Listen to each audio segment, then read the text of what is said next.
A riff?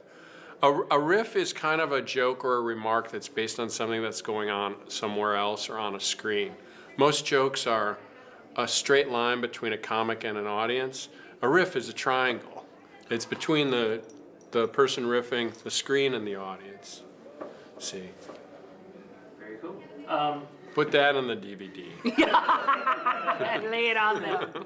It's ultimately pretty self-explanatory what we're doing. You know, you're seeing the movie and you're hearing us talking. You get it very quickly. And then you decide if you like it. Oh, it was great. It was wonderful. It was everything we hoped it would be and more. Comedy. The cheesy movies and riffing. Laughing. And the other thing is being with others. That's always the thing. Because if they don't like being with others, they shouldn't be at Cinematic Titanic Live. They wouldn't like it. With the live experience and everybody laughing and everything, this was 100 times better. This was so much cooler than just watching it at home. It's much more exciting live, you know. It's awesome to be right there in the same room. It's like you're in the living room with them and they're just your buddies and you're hanging out watching a bad movie together. It's a lot of fun.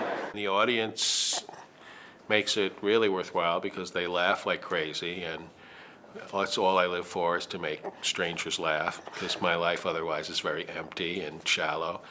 I like to be between the customer and the product. That's my kind of sandwich. I just love making fun of movies because there's so many horrible, terrible movies out there that just need to be made fun of. And these people do it professionally. Big screen, really nice projectors, and then we're there. And bad movies. Bad movies, which is what they come to see. Yeah, you can't go wrong with a bad movie. And then the funniest people, who are the most gracious and graceful, us. Us. Who are super. We're super gals We're super and guys. gals. Do you actually like these movies? I don't like them in the sense that I like the movies that I love, like Citizen Kane or Singing in the Rain or something like that. They're not great. They don't affect me the way a great movie affects me, but I do enjoy them on their own terms. I end up really disliking the movies, but liking what they've done for us. Much like Policemen.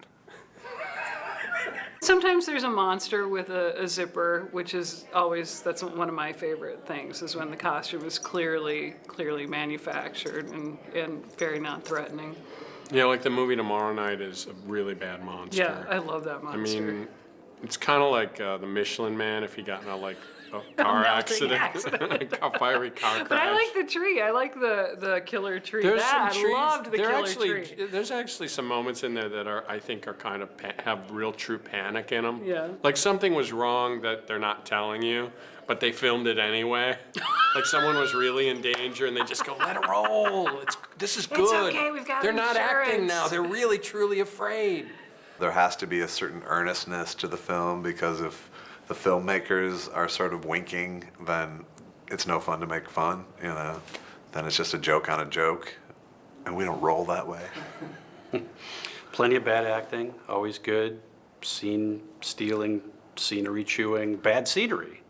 Bad monsters, if there's a call for that. But earnest badness. Yes, people, I'm fascinated by these people who have put so much energy into making these things, because they're not easy to do. And my hat is off to everyone who picks up a camera.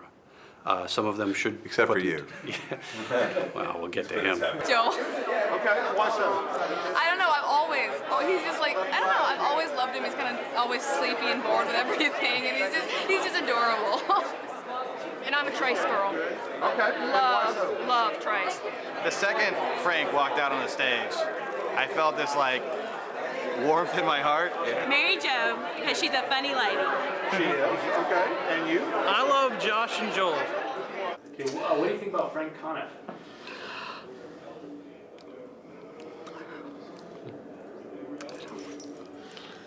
I'd rather... Frank Not is going a to. piece of work.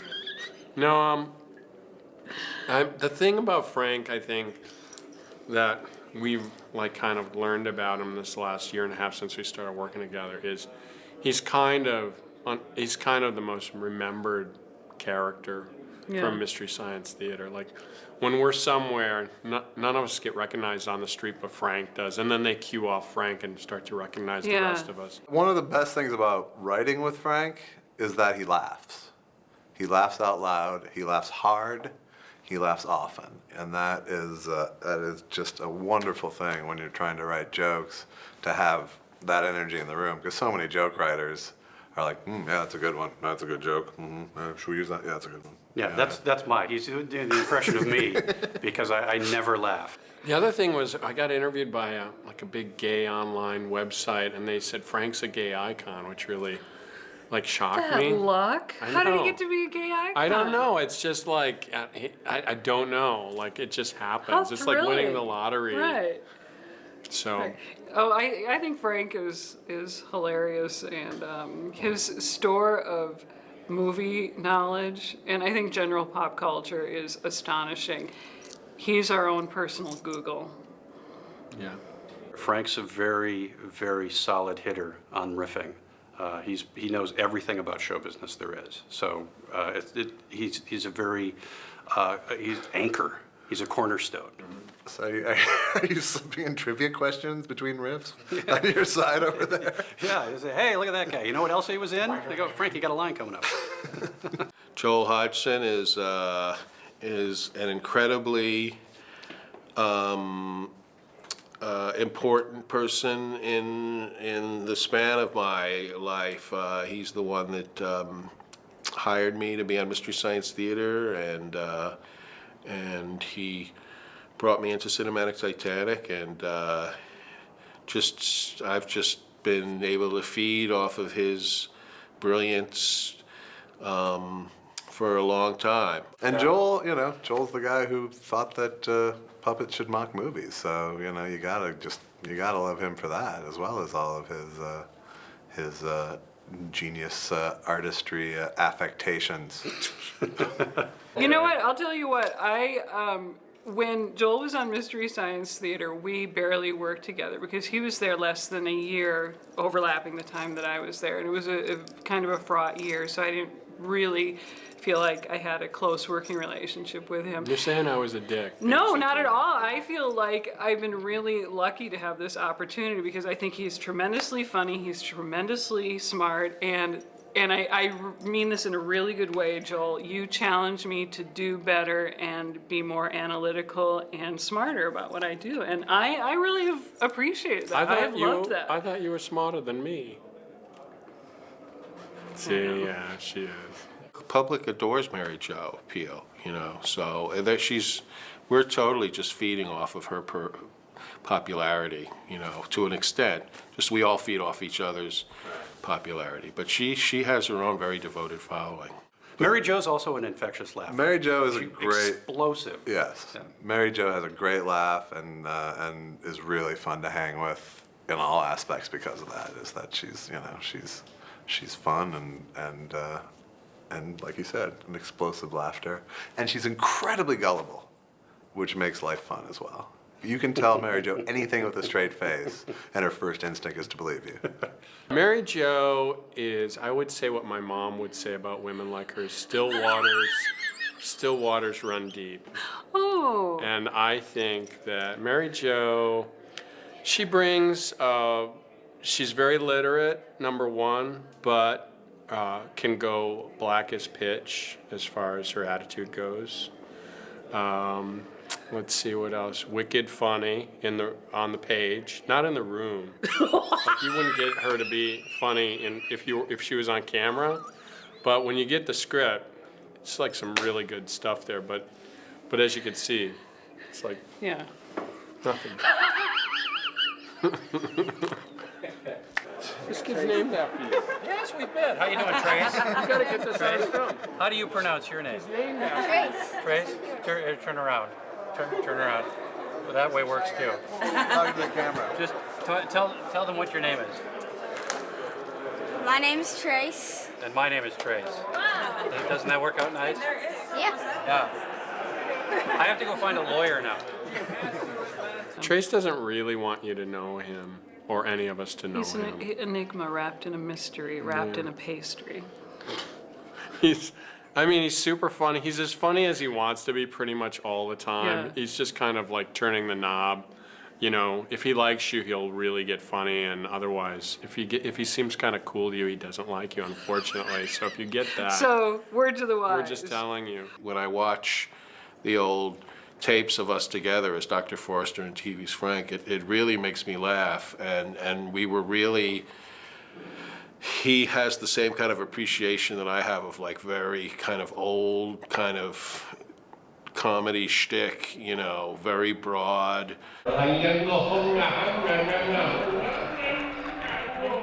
Stuff that we grew up on, and we tried to emulate that in a way that wasn't even that conscious. We weren't that conscious about it. We were just kind of, you know, there were never any big discussions about who is Dr. Forrester, who is TV's Frank. You know, we just jumped in and did it, and it really worked, and it was always a very comfortable situation to work with him on the set and to be in scenes with him. It was one of the most effortless things that I've ever been a part of.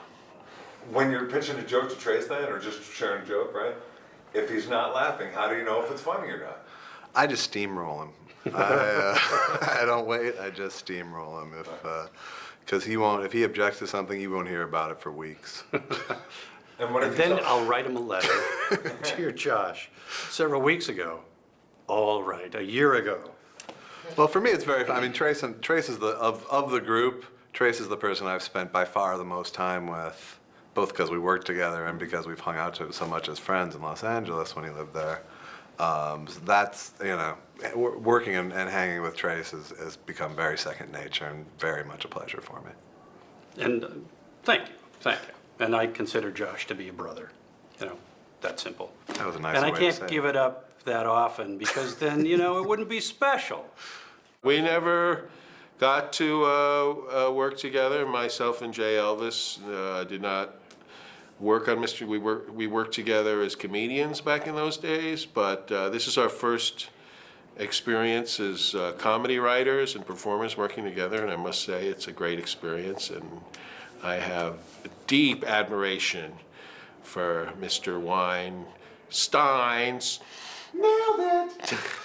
talent as a writer and as a performer. It's been pretty great working with that young man. He's still a young man compared to me. No matter how old he gets, he's always a young man compared to me. He can write jokes to specific situations like nobody I've ever seen. He just has this well that he can pull jokes out of that are specific to the situation, where I feel in some scenarios of riffing, I'm much more of a generalist. Like sometimes I go down the path of, oh, look at that guy. And Josh can be really specific. He can just pull it. He's just really good at constructing. It's like spot welding. He can let Yes. there's Thank you, Josh. There's a spot here. We can't think of anything. There Yeah. you go. See you later. Call me if you need me. Ma'am. There were so many good lines. Since we walked out, she was going, what was that line? It was so funny. There's a ton of material. There's usually like 600 riffs per movie, which is a ton, I think. Yeah, it's a I good mean, value. we could do 300 and I think they'd be satisfied. Well, it's a good show value, I think. Yeah. I think it's a good humor value. You can never really predict what is going to be the big joke and what is not going to be so big. We have certain lines in our movies that when we wrote them and left them in the script, we're like, oh, that's an okay line, I guess. We'll keep that in until hopefully we'll think of something better. And then you do it live and it gets a gigantic laugh. And then there are other ones that you think are going to be great, and then they don't get much. I do a lot of those jokes where I think they're going to be killer, and then I do them, and there was one joke in Doomsday Machine that I literally could never say because it made me laugh so much. And then we did the show at the John Anson Ford Theater, and I finally got the joke out perfect. I said it perfectly, and it got no response whatsoever. Would you ever see a point where you do DVD commentary on your comments? Like for a super meta Pomo cinematic experience? If you could add one more sort of hipster adjective to that, if it was meta pomo, then maybe we'd do it. Really? Yeah, but just meta pomo, No. We should be at like community colleges in their multi-purpose rooms, but instead, we're in these beautiful theaters. Usually they're restored. This is like a performing arts center. Yeah, it's beautiful. Do you see what you're doing, sitting on stage, talking back to the screen, as kind of the same artistic level as, like, I just heard about this morning, Alvin Ailey Dance Company? How's that work? No. No, it's really not. Alvin Ailey, Yeah, Alvin Ailey Dance Company. they practice their craft for years and years. I mean, their bodies are like sinew, every muscle honed and tightened over performance after performance. We read off of scripts. We're big fat gooey people who read on stage. Yeah.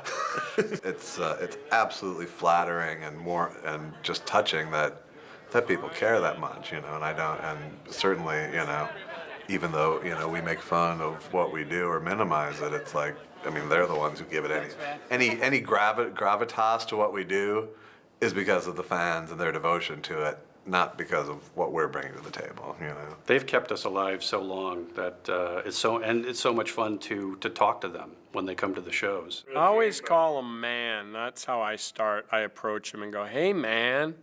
And that immediately makes them feel warm towards me and they know I'm cool. That's the first thing. Then that catches them off guard and they go, what? And I go, do you like having fun? Do you like being with others? Do you like rock music? Well, maybe you'd enjoy cinematic Titanic live. Except for the rock music part, we don't have that.